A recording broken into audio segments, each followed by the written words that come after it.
¿sí?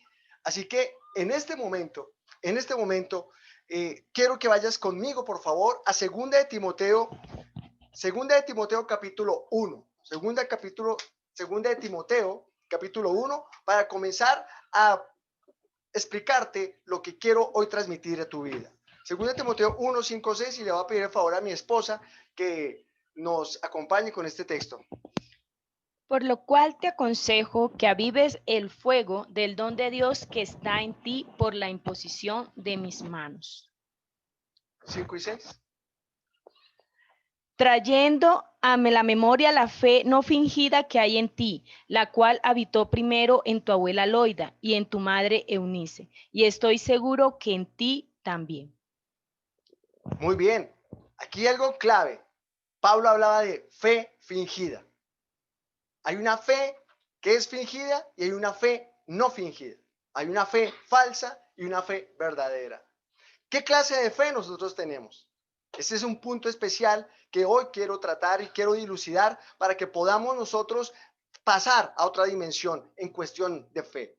Así que lo primero que decía allí que es que hay un regalo, un don de Dios. Un don de Dios es un regalo, y habla de fuego de Dios. Y ese fuego es algo espiritual que tú puedes vivir dentro de ti, dentro de tu corazón. Cuando tú entregas tu vida a Cristo, cuando tú comienzas a vivir con pasión para Dios, ese fuego se prende. Pero ese fuego puede apagarse, ese fuego se va apagando si tú no tomas acciones necesarias para avivar ese fuego. Y él decía, aviva tú ese fuego, es nuestra responsabilidad avivarlo. Dios no puede avivar ese fuego, no, es nuestra responsabilidad. Y él espera que tú y yo avivemos ese fuego. Una hoguera pequeña en un bosque no se ve, pero cuando esa hoguera se aviva, crece, es notoria y se puede utilizar para enviar señales. Así el fuego de Dios, ese fuego de Dios que es el amor de Dios, la fe, los dones espirituales, cuando son avivados en nuestras vidas, comienzan a manifestarse, comienza a reflejarse en tu vida de diferentes maneras. Y la gente puede ver que Dios está contigo. La gente puede ver que tú eres una persona de Dios. Así que ese fuego de Dios debe crecer y avivarse para que sea notorio en nuestras vidas y el Señor haga con nosotros señal para bien. Muchas veces nuestra fe está tan apocada, tan disminuida, que no experimentamos ni la voz de Dios, ni la visitación de Dios. Por eso es necesario que tú y yo avivemos ese fuego de Dios. Y comenzaba Pablo diciéndole allí a Timoteo que él lo hizo a través de la imposición de sus manos. Esto es algo espiritual. Pero el fuego de Dios se puede avivar cuando una persona que tiene el fuego de Dios se acerca a otra. Y Pablo transmitió este fuego a Timoteo. Así que es necesario que nosotros busquemos personas con fuego de Dios, que estemos unidos con personas que ese fuego esté ardiendo siempre, porque nuestra llama, nuestro fuego interior se va a ver beneficiado, va a crecer junto con el fuego de las otras personas. Los tizones se unen y la llama crece. Nosotros somos un tizón y nos necesitamos mutuamente. Así que cuando hablamos de imposición de manos, también estamos haciendo referencia a autoridad espiritual. Cuando alguien impone la mano sobre ti, tú estás aceptando de esta persona una autoridad, estás aceptando de esta persona que te beneficie.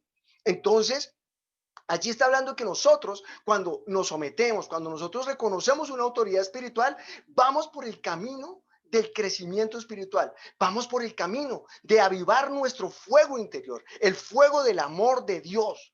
Y para ello yo quiero que veas conmigo Santiago 5, 14, 15. Santiago 5, 14 y 15. Y dejes ahí en Santiago, después de que lo leamos, no te vayas de Santiago. Santiago 5, 14, 15. Allí vamos a ver cómo en Santiago 5 habla de la imposición de manos y cómo esto ayuda a muchas cosas en el ámbito espiritual y en lo sobrenatural. El fuego de Dios se transmite, el fuego de Dios hace que la manifestación de Dios sea real y tangible en tu vida. Santiago 5, amor, por favor. ¿Está alguno enfermo entre vosotros? Llame a los ancianos de la iglesia y oren por él, ungiéndole con aceite y en el nombre del Señor. Y la oración de fe salvará al enfermo, y el Señor lo levantará, y si hubiere cometido pecados, le serán perdonados. Este versículo es espectacular, es maravilloso. ¿Por qué? Porque está hablando otra vez de la imposición de manos. Es algo sobrenatural y real. Yo lo he vivido muchas veces, como orando por personas, imponiendo mis manos, aún soltando una palabra de autoridad, el milagro ha sucedido. Entre nosotros ha pasado en diferentes ocasiones.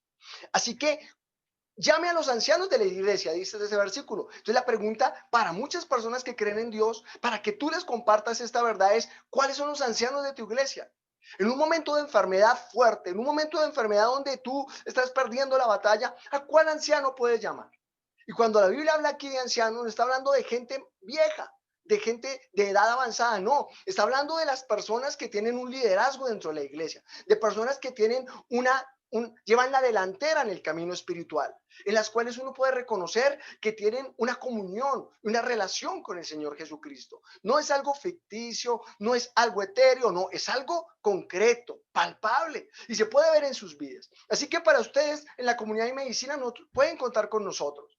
Llámenos, yo les he dicho a la hora que sea, puedes llamarnos. Si necesitan nuestra ayuda, una oración, una visita, cuenta con nosotros. Nosotros fungimos allí, como dice Santiago, visitando, imponiendo la mano sobre los enfermos. Y si hubiera cometido pecado, sus pecados les serán perdonados. Y la oración de fe levantará al enfermo. Nosotros vivimos en esa dinámica. Para nosotros es primero esto que el médico. Y no estoy diciendo que no debas ir al médico. Estoy diciendo que en un momento de dificultad, en un momento de enfermedad, lo primero que tú tienes que hacer es consultar a Dios. Ir al camino de Dios, ir a los recursos de Dios, ir a lo que dice la palabra de cómo enfrentar un problema de enfermedad. Y Santiago nos dice claramente cómo hacerlo. Santiago nos dice que debemos tener ancianos, personas que nosotros reconozcamos para podernos beneficiar mutuamente. Y yo puedo recordar lo que le pasó a Saulo de Tarso, el famoso apóstol Pablo. Este apóstol perseguía a la iglesia, pero él, cuando el Señor se le reveló, cayó del animal en que iba transportándose, cayó en tierra y una voz le habló, la voz del Señor, y le dijo: Saulo, Saulo, ¿por qué me persigues? Dura cosa te es dar coces contra el aguijón. Y Saulo quedó ciego 3 días. 3 días ciego por la revelación del Señor Jesucristo. El Señor tuvo que quebrantarlo porque él era una persona muy orgullosa.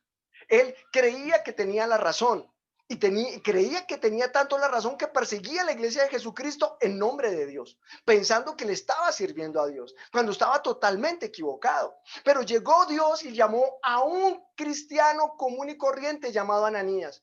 Solamente en la Biblia aparece este Ananías una vez, cuando fue enviado por el Señor Jesucristo a imponer las manos a Saulo para que recuperara la vista.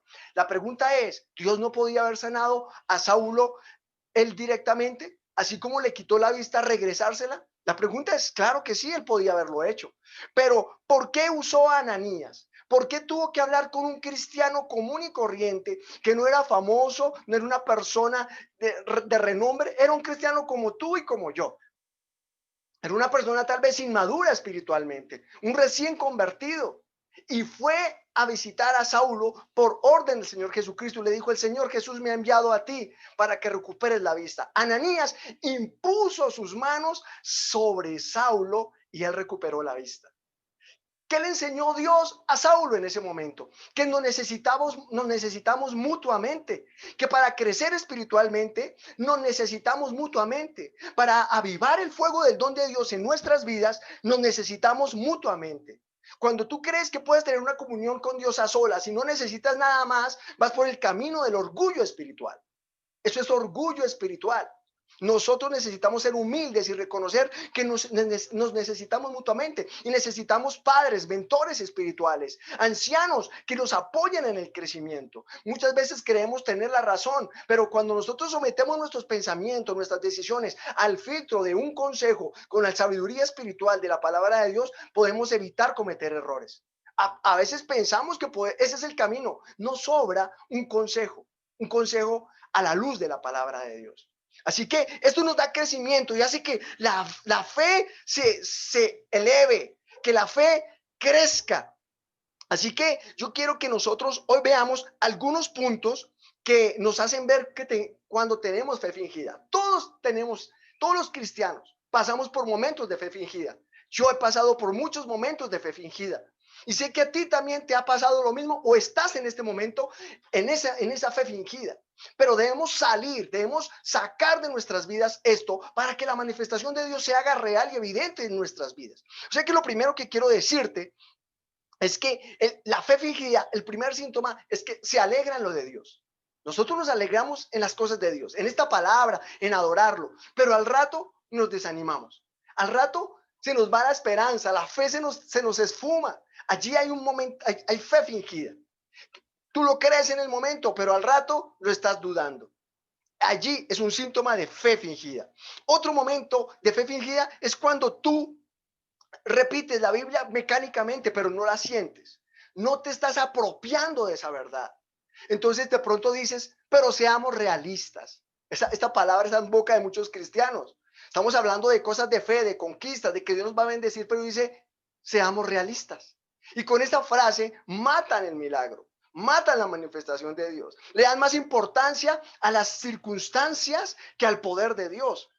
Otro síntoma, quiero que lo tengas allí, si quieres lo apuntes, es mucho mejor. La fe fingida tiene una doble confesión. Sí, y debes analizar muy bien lo que hablas para identificar qué clase de fe tienes. La confesión buena dice, sí, Dios es mi sanador, Jehová es mi sanador, Jesucristo es mi sanador. Pero a los minutos están diciendo, mi diabetes, mi jaqueca, mi migraña, mi dolor aquí, mi dolor allá. Y están llamando mi dolor. Ese no es tu dolor. No te apropies de él. Más bien apropiate de tu sanidad. Eso no es tuyo. Y esa doble confesión nos hace mantenernos en una fe fingida. También la fe fingida mantiene pensamientos de fracaso. Si tú estás pensando constantemente y te ves en el futuro mal, te ves en problemas, estás viendo que te va a pasar esto y te va a pasar aquello y nunca te ha pasado, sino que lo estás viendo hacia el futuro, estás en una dimensión de fe fingida. Porque nosotros debemos cuidar nuestros pensamientos. Nosotros debemos pensar lo que queremos. En nuestro pensamiento, tú debes verte en victoria, sano, sana, bendecida, porque Dios ha dicho, yo te cuidaré y no te desampararé. Así que la fe fingida hace que tus pensamientos estén en un panorama de negativismo. Si eso está pasando en tu vida, si tú tienes temor al futuro, es porque tienes fe fingida. Así que vamos a solucionar eso el día de hoy y vamos a ver cómo poder salir de allí.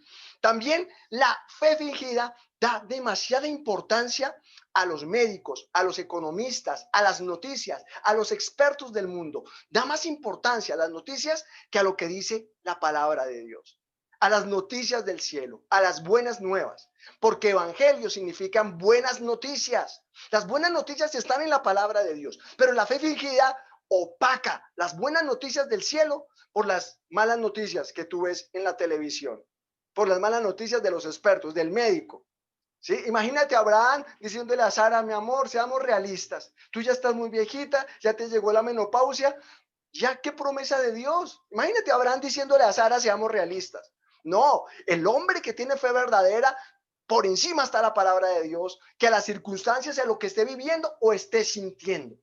Porque Abraham se sentía viejito y débil. Y su circunstancia era un viejito que no tenía fuerzas para nada. Pero él seguía creyendo que Dios tenía el poder para hacerlo. Y esa fe es la que nosotros debemos abrazar. Dios es poderoso por encima de cualquier problema, por encima de cualquier dificultad. Dios es más grande que el problema que estás afrontando en este momento. Dios es más grande que la circunstancia que el médico te dijo que no había remedio, que no había nada que hacer. Para ti, tu futuro es diferente. Tu futuro está en el evangelio, en las buenas noticias, en lo que Dios te ha anunciado. Y por eso tú estás aquí escuchándome hoy, porque tú perteneces a un reino, al reino de los cielos, al reino de Dios. Otro síntoma importante de fe fingida, quiero que lo escuches bien, es muy importante. La fe fingida no se arriesga. La fe verdadera corre riesgos. Corre riesgos de acuerdo a la palabra de Dios. Tú puedes verlo ahí conmigo en Santiago, Santiago capítulo 2. Quiero que lo busques allí conmigo, lo leas tú con tus propios ojos, porque la fe fingida y la fe verdadera habla de riesgos y no riesgos. Santiago capítulo 2, versículo 17 al 26. Ayúdame, amor, por favor. Así también, La fe, si no tiene obras, es muerta en sí misma. Pero alguno dirá, tú tienes fe y yo tengo obras. Muéstrame tu fe sin tus obras y yo te mostraré mi fe por mis obras. Tú crees que Dios es uno, bien haces. También los demonios creen y tiemblan. Mas ¿quieres saber, hombre vano, que la fe sin obras es muerta? ¿No fue justificado por las obras Abraham nuestro padre cuando ofreció a su hijo Isaac sobre el altar? ¿No ves que la fe actuó juntamente con sus obras y que la fe se perfeccionó por las obras? Y se cumplió la escritura que dice, Abraham creyó a Dios y le fue contado por justicia y fue llamado amigo de Dios. Vosotros veis, pues, que el hombre es justificado por las obras y no solamente por la fe. Asimismo, también Rahab, la ramera, no fue justificada por obras cuando recibió a los mensajeros y los envió por otro camino, porque como el cuerpo sin espíritu está muerto, así también la fe sin obras está muerta. Es importante que cuando nosotros tengamos fe y digamos que tenemos fe, debe haber una acción que respalde esa fe. Si tú tienes fe, ¿cómo estás respaldando esa fe? Es importante que lo sepas. Porque imagínate a David pensando en pelear con Goliat y no querer arriesgar su vida. Cuando David salió a pelear con Goliat, no había retroceso. Él arriesgó su vida porque uno de los dos iba a salir muerto de ese escenario. David confió en Dios. Imagínate a Pedro pensando en caminar sobre las aguas, en lanzar su cuerpo y no arriesgarse a obedecer a Dios. Si él no se hubiera arriesgado, jamás hubiera caminado sobre las aguas. Imagínate a Abraham. Abraham, cuando Dios le pidió que sacrificara a su hijo Isaac, él creyó que Dios tenía el poder para devolvérselo, como se lo había entregado fuera del tiempo, había cumplido su palabra, Dios tenía el poder para regresarlo a la vida. Y por eso él fue a sacrificarlo cuando Dios se lo pidió. Y quiero decirte hoy que como Dios ha hecho el milagro en tu vida anteriormente, lo va a volver a hacer en los próximos días. Dios no ha cortado su mano. Dios te va a bendecir. Dios te va a sacar de ese problema. Dios va a cortar esa dificultad. Solo necesitamos activar y pasar una fe verdadera. Dejar la fe fingida para que Dios comience a fluir en nosotros, para que su fuego arda en nuestro corazón. Así que yo quiero invitarte a eso, a que tú tomes hoy una decisión verdadera. Imagínate a Noé. Noé recibe una dirección, una revelación de Dios, como muchas veces tú la has recibido, yo la he recibido, Dios se nos ha manifestado. Y Dios le dice a Noé, construye un arca. ¿Construye un arca dónde? En una ciudad donde no hay mar, en una ciudad donde no hay un río. Imagínate tú en el lugar de Noé, que Dios te diga a ti, construye un arca aquí en esta ciudad, donde no hay, es una metrópoli, aquí no hay donde navegar. Y lo diga así en tu ciudad, y te diga, hazlo. Los estudiosos de la palabra dicen que duró 40 años, otros dicen que duró 120 años construyendo el arca. Imagínate, 40 años obedeciendo a Dios, haciendo algo que para el mundo era locura. Era una locura para ellos. Si Dios te lo dijera a ti, ¿tú qué dirías? Esto es demasiado arriesgado. No voy a dejar toda mi vida haciendo esto, porque Noé dio su vida entera haciendo el arca. Y por su fe condenó al mundo y salvó a su familia. La fe tiene riesgos. La fe demanda un riesgo, una acción, una obra. ¿Cuáles son las obras de tu fe? ¿Cuáles son las obras que están mostrando que tú verdaderamente crees? Ahora, otro punto importante de cuando hay una fe fingida es cuando a ti te preguntan, oye, ¿cómo estuvo el mensaje? ¿De qué hablaron hoy en la iglesia? Tú dices, estuvo fenomenal, estuvo fantástico, pero ven, me acuerdo qué fue. Esto es un síntoma de fe fingida. Cuando tú crees, cuando tú tienes una fe verdadera, estás atento a la palabra de Dios. Estás alerta. Tu vida, tus sentidos, tu esfuerzo está en capturar una palabra para tu vida. Mira Santiago 1:22. Mira conmigo allí en Santiago. Santiago 1:22, léelo para que podamos poner esto sobre un piso de la palabra de Dios. Pero sed hacedores de la palabra y no tan solamente oidores, engañándoos a vosotros mismos. Cuando tú recibes una palabra, corres a ponerla en obra. Cuando Noé recibió la palabra del arca, entonces él de una fue y corrió. ¿Dónde compro la madera? ¿Dónde compro los martillos? ¿Dónde los consigo? ¿En qué lugar la hago? Los metros. Y puso su fe por obra. ¿Estás poniendo por obra lo que Dios te ha dicho? ¿Estás creyendo a lo que Dios te ha dicho? ¿Accionando en algo? Esto demuestra si tienes una fe verdadera o fingida. Así que hoy yo te invito a que haya un momentum de fe. Hay un momento en donde nosotros decidimos creer y pasar de un nivel a un nivel de fe donde no hay retorno, donde no hay regreso. Hay un momento en el que crecemos y pasamos a una dimensión donde llegamos y no podemos devolvernos. Y yo te invito a que hoy tomes conmigo esa decisión, que hoy crezcamos en la fe. Que así como la oruga deja de ser de oruga y se convierte en mariposa, nosotros hoy también seamos transformados en la dimensión de fe, que creamos a Dios por encima de las circunstancias, que creamos a las promesas que recibimos por encima de lo que dicen las noticias y los científicos. Dios nos está cumpliendo y nos va a seguir cumpliendo. Vamos a pasar a una dimensión donde las promesas de Dios se van a materializar de una forma acelerada, y todo depende de que avivemos el fuego del don de Dios. Avívalo hoy conmigo. Así como el diente de leche en un niño es expulsado por el diente permanente que busca camino, hoy la fe verdadera, hoy la fe real, hoy la fe del Espíritu está buscando camino en tu espíritu y quitando lo temporal para dejarlo permanente. Así que recibe hoy lo permanente de Dios. Hoy el Espíritu Santo está hablando a tu vida. Hoy el Espíritu de Dios te está diciendo a ti qué hacer, a cada uno de nosotros, porque cada uno de nosotros ha recibido una promesa de Dios. Cada uno de nosotros ha recibido un milagro de Dios, como una prueba de que viene un milagro nuevo para nuestra vida, como una prueba de que Dios no ha cortado su mano, sino que viene algo grandioso para nosotros. Así que aviva el fuego de Dios hoy conmigo. Así que hoy toma la decisión de creer a Dios por encima de todo. Y allí donde estás, levanta tus manos. Si puedes ponerte de pie, hazlo. En el nombre del Señor Jesús. Si hay un dolor que te está impidiendo levantarte, hazlo, porque esa enfermedad se va en este momento en el nombre poderoso de Jesucristo. Recibe tu sanidad y ponte de pie. Ponte de pie y levanta tus manos allí donde estás. Ponte de pie, ponte de pie. Ponte de pie y vamos a recibir un momento de visitación del cielo, donde el Espíritu Santo va a avivar el fuego, nuestra fe en Dios. Y vas a orar conmigo, Padre, en el nombre de Jesús. Hoy te damos gracias, Señor, por tu palabra.